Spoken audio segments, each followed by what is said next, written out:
Hello guys, नमस्कार। मैले चाहिँ आज राईको साग यसरी बनाएकी छु। यो चाहिँ टिएनटीमा पाउँछ। यो सुपर स्टोरमा पनि पाउँछ।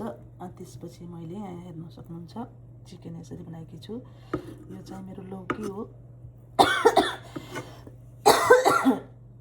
कति खकी लाग्यो है। यो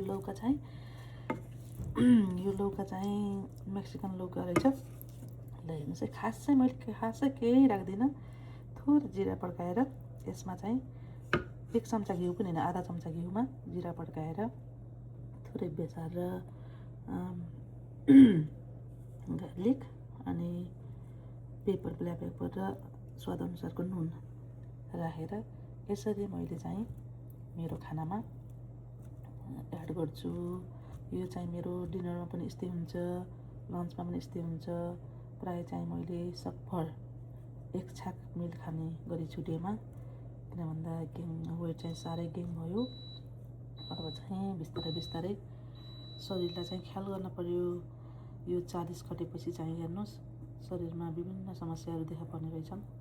अनि पहिलाको जुवानी थियौँ, खाएको पनि पच्ने रहेछ, जे खाँदा पनि पच्ने। बिस्तारै उमेर बढ्दै जाँदाखेरि हामीले खानामा पनि आफ्नो लाइफस्टाइलमा पनि ध्यान पुर्याउनु पर्ने रहेछ।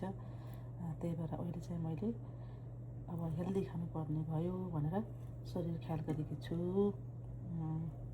खानामा मैले ध्यान पुर्याएकी छु। मैले चाहिँ हिजोबाट सुरु गरेको छु अब हेल्दी खाना भनेर। र हिजोबाट मैले चाहिँ हेर्नुहोस् है, कार्ब खाइ छैन। यो साग, चिकन अनि भेजिटेबलहरू, स्यालेडहरू अनि स्मुदी बनाएर खाने गर्छु।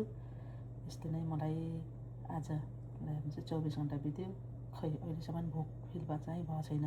त्यही भएर हजुरहरूले पनि यो कार्ब भातै खाएर, रोटी नै खाएर, खाना नखाएर चाहिँ खाए जस्तो पनि हुँदैन, भात नखाइकन बस्न पनि सकिँदैन भन्ने गर्नुभएको छ भने अहिले हजुरको खानेकुरामा मोर प्रोटिन, भेजिटेबल एड गर्नुभयो भने हजुरहरूलाई त्यति भोकको फिल हुँदैन।